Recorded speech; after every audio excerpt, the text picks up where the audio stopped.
Hello, all you freedom-loving people. A survey found that the mainstream media in the U.S. selectively reports negative news about the Trump administration, and Mark Carney won the Canadian election. Okay, let's get into it. Today is President Trump's 100th day in office. President Trump took questions from reporters today outside the White House as he was getting ready to leave for a rally in Macomb County, Michigan in the evening to celebrate the first 100 days of his second term in office. President Trump was asked about his accomplishments in his first 100 days. Well, I think we've done everything or it's in the process of being done. For instance, the border is in great shape. 99.9% came out again today. 99.9. That I would say that was my number one thing. The economy would be certainly right up there, and I think it's doing great. We were losing billions and billions of dollars a day with trade, and now I have that down to a very low level, and soon we're going to be making a lot of money. We're going to be reducing people's taxes, and we're going to get the big, look, a very important element that we're working on now, maybe more important than anything with the border in good shape, is the fact that we want to get, and very importantly, the big, beautiful new deal. If we get that done, that's the biggest thing, what's happening in Congress right now. And I think we're going to get it done. We have great Republican support. If the Democrats blocked it, you'd have a 60% tax increase. I don't think that's going to happen. We have great support from Republicans. So the big, beautiful deal, that's what we want, the bill. President Trump also explained that he met with Jeff Bezos today, and Amazon will now not be mentioning the amount of tariff increases on the Amazon website. Punchbowl News reported that Amazon would soon be showing how much the tariffs added to the price of each product on Amazon's website to avoid blame. Reportedly, the cost of the tariffs would be placed right next to the product's total listed price. Great. Jeff Bezos was very nice. He was terrific. He solved the problem very quickly, and he did the right thing, and he's a good guy. The Media Research Center conducted a study. It analyzed the evening news programs of three major television networks, ABC, NBC, and CBS. It found that in the 100 days from January 20th, when President Trump took office, to April 9th, there were a total of 899 discussions of President Trump or the Trump administration on these three evening news programs, and 92.2% of the programs were negative, while only 7.8% were positive. Researcher Rich Noyes wrote, "Just 100 days into President Donald Trump's second term, the broadcast evening news landscape is even more lopsided than it was 8 years ago when Trump was besieged with relentlessly hostile coverage. 8 years ago, using the identical methodology, we found Trump was blasted with 89% negative coverage at the hands of these networks during the first weeks of his first term. The study showed that this contrasts sharply with the network's coverage of former President Biden's first 100 days in office.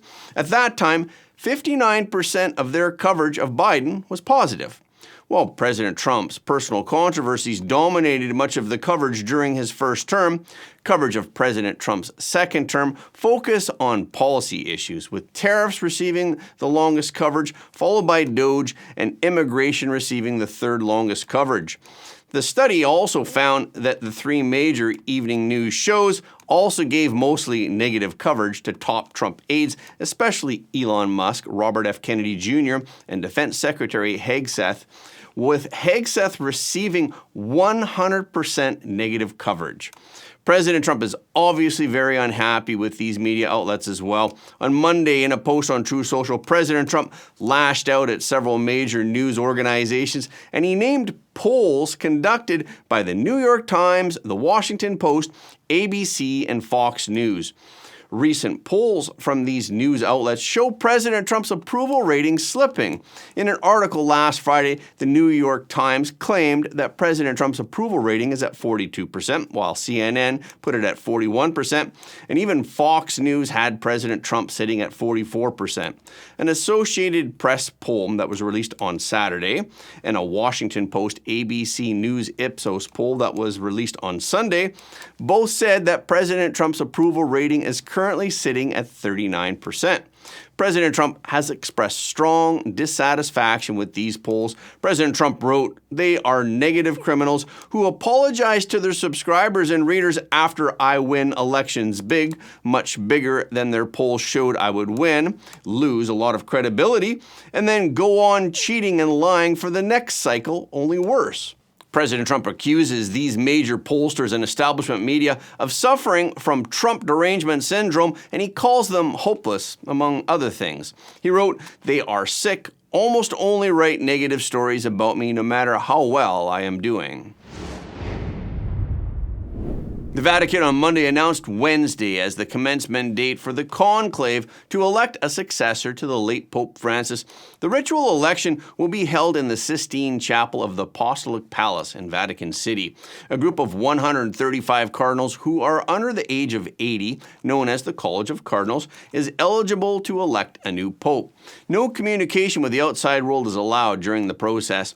The vote itself is secret and was introduced in 1621 by Gregory XV to try and avoid overt politicking. The average length of the last 10 conclaves has been 3 days.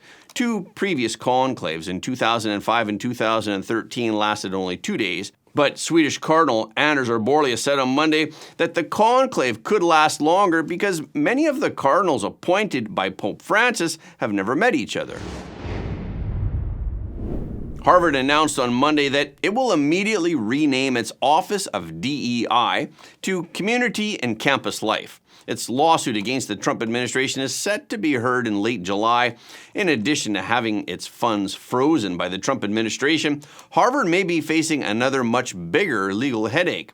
Harvard has been quietly training members of the CCP's paramilitary organization, the Xinjiang Production and Construction Corps, the XPCC.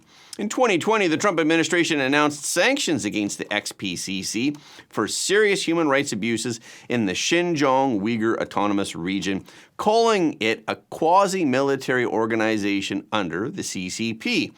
In the year prior, Harvard's T.H. Chan School of Public Health partnered with Beijing's National Health Security Administration to launch an annual health financing course for training government staffers from across China. Harvard originally noted in a blog post that officials with the XPCC participated in the inaugural training, but after the Washington Free Beacon questioned it, the content was removed. But Harvard continued to train the XPCC members in 2023 and 2024. However, Harvard does not publicize this on its website. Despite Harvard's attempts to hide it, information published on the official website of the CCP state shows that the XPCC appears on Harvard's training list in both 2023 and 2024. Hudson Institute senior fellow Michael Sobolik believes that Harvard could face legal trouble, including hundreds of thousands of dollars in fines. Sobolik told the Free Beacon, "It's one thing to partner with the XPC before the U.S. government declares a genocide in Xinjiang. It's another thing entirely to continue that cooperation afterwards. The training of the XPCC risks becoming complicit with Beijing in religious atrocities against the Uyghurs and other ethnic minorities. If Harvard didn't know it, it was grossly negligent. If they did know it, that would be outrageous." Stephanie Simon, the Director of Communications and Strategic Initiatives at Harvard's Chan School of Public Health, blamed the CCP for the XPCC's involvement in the training. She also claimed that an enormous quantity of old content was removed across every department, center, and research site as part of a website redesign from several months ago. Harvard has been repeatedly questioned for accepting funding from Beijing and its Chinese Communist Party entities. Data from the U.S. Department of Education shows that Harvard received nearly $70 million in grants from the CCP from 2019 to 2022, which is more than any other country during the same period. To date, Harvard has trained hundreds of CCP government officials through its cooperation with the CCP. The most well-known is Li Wan Chao, the vice president of the CCP. Harvard trained 188 senior Chinese officials from the National Health Security Bureau in 2022 alone. And Harvard's health partnership includes 7 Chinese universities, 6 of which have been labeled security risks by the Australian Strategic Policy Institute because of their ties to the Chinese Communist military. Apart from Ivy League schools like Harvard, the United Nations is not immune to the CCP infiltration either. A report titled Inside China's Machinery of Repression and How It Crushes Dissent Around the World is an investigation by the International Consortium of Investigative Journalists, the ICIJ, along with 42 media outlets around the world. It was released yesterday. And the report reveals that Beijing's system of cross-border repression of people born in China but who now live abroad has penetrated the globe. It also reveals that even Interpol and the United Nations has been turned into platforms for the CCP to repress these people in order to achieve its political goals. This report is the result of 10 months of interviews conducted by the ICIJ in collaboration with 42 media partners around the world. It includes a total of 105 so-called political dissidents from China and Hong Kong who now live in 23 countries, as well as Uyghurs and Tibetans who have been repressed for criticizing Chinese government policies. Investigators assessed government documents, audio, and video recordings of secret police interrogations, and they analyzed classified United Nations and Interpol documents, court records, and intelligence reports. They even obtained a collection of never-before-published Chinese documents, including police textbooks and secret security guides.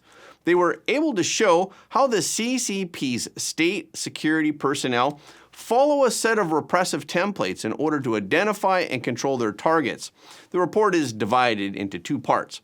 The first part exposes how the CCP harasses and threatens Chinese people in the West who oppose the CCP. The tactics are almost the same in every country.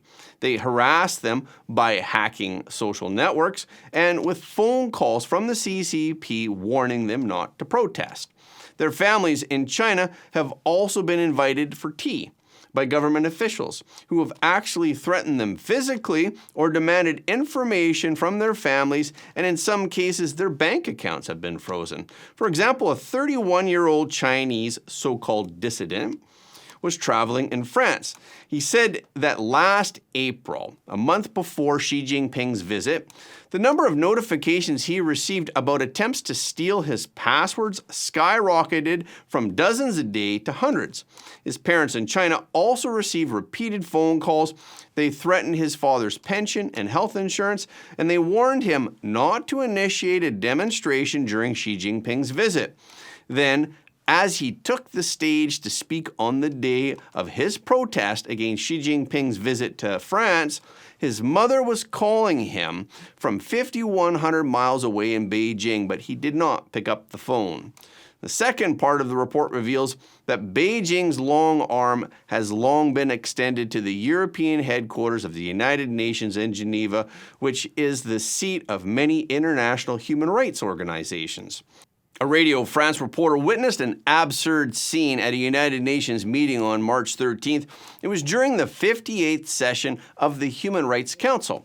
One of the sessions was organized by the Chinese Society for the Promotion of International Exchanges of Civil Society Organizations, or the CPI Exchange. The CPI Exchange is regarded by human rights groups as a government-run, non-governmental organization that is focused on women's rights. The report said that the 8 speakers took turns congratulating the CCP on the positive measures that it has taken to promote women's rights, with no criticism whatsoever. There were not many participants, except for the large delegation that was sent by the CCP. The meeting ended after 1 hour with no opportunity for questions from the participants. The CCP government will spread these fake UN meetings that sing their praises to China, creating an image of the CCP government as if it's very recognized in the international community. Since 2018, the number of Chinese NGOs that are registered with the United Nations has multiplied. The ICIJ report traced as many as 59 of the 106 UN-accredited nonprofit organizations from China, Hong Kong, Macau, and Taiwan as being closely associated with the CCP. Some Chinese NGO personnel have also illegally taken photographs of so-called dissidents inside the United Nations, apparently with the aim of intimidating them and letting them know that they are being watched. In the report, the vice president of the World Uyghur Congress condemned the long arm of the CCP, arguing that the United Nations is no longer safe and it has become one of the places where the government is participating in repression. The Liberals were declared the winners of Canada's April 28th election. In Canada, voters elect candidates in their zone to represent them in Parliament, and the leader of the party that wins the most seats becomes the Prime Minister, and the party's leaders are chosen by party members in earlier votes. As of late Monday, the Liberal Party led with 161 seats, in contrast to the 150 seats held by the Conservative Party. A party needs to win 172 of the Parliament's 343 seats in order to hold a majority. So, the election result on Monday led to forming a government for a fourth consecutive term under the Liberal Party. This time, it is with Mark Carney as Prime Minister. Carney is a former central banker and was the chair of Brookfield Asset Management. He won the party's leadership race on March 9th to replace Justin Trudeau. In his victory speech on Monday, Carney stressed the need for national unity, for boosting the country's economy, and for responding to U.S. tariffs. He also responded to President Trump's remarks about wanting Canada to be part of the United States. Carney said, "Let's put an end to the vision and anger of the past. We are all Canadian, and my government will work for and with everyone." Carney didn't say build back better, but he did say that under his leadership, Canada will build, baby, build. Carney also said, "When I sit down with President Trump, it will be to discuss the future economic and security relationship between the two sovereign nations, and it will be with our full knowledge that we have many, many other options than the United States to build prosperity for all Canadians."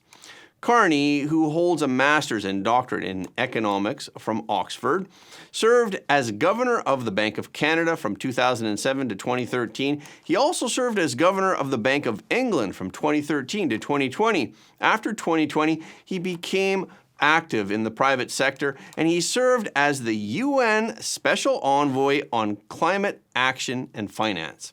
He resigned earlier this year to enter the race for Liberal leadership. Liberal support was boosted by the collapse of the progressive NDP vote, so the Liberals were able to pick up much of that progressive support.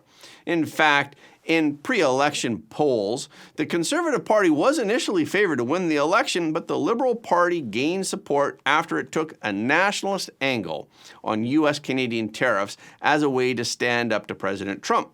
The government of Canada is imposing 25% tariffs on imports of certain goods from the U.S., including steel and aluminum products and auto parts, while the United States imposes 25% tariffs on Canadian products that are not included in the North American Free Trade Agreement. President Trump has frequently said that Canada should be part of the United States. President Trump took to social media on Canada's election day to once again insist that Canada would be better off as part of the United States. President Trump wrote on True Social, "Good luck to the great people of Canada. Elect the man who has the strength and wisdom to cut your taxes in half, increase your military power for free to the highest level in the world, have your car, steel, aluminum, lumber, energy, and all other businesses quadruple in size with zero tariffs or taxes if Canada becomes the cherished 51st state of the United States of America." So Carney focused his election campaign on his response to President Trump. The leader of the Conservative Party, Pierre Poilievre, also criticized the tariffs, but apparently his criticisms were not as effective. Poilievre faced criticism for not taking a firmer stance against President Trump. In his post-election speech, Poilievre said that he would remain as leader, and he pledged to continue holding the Liberal government to account.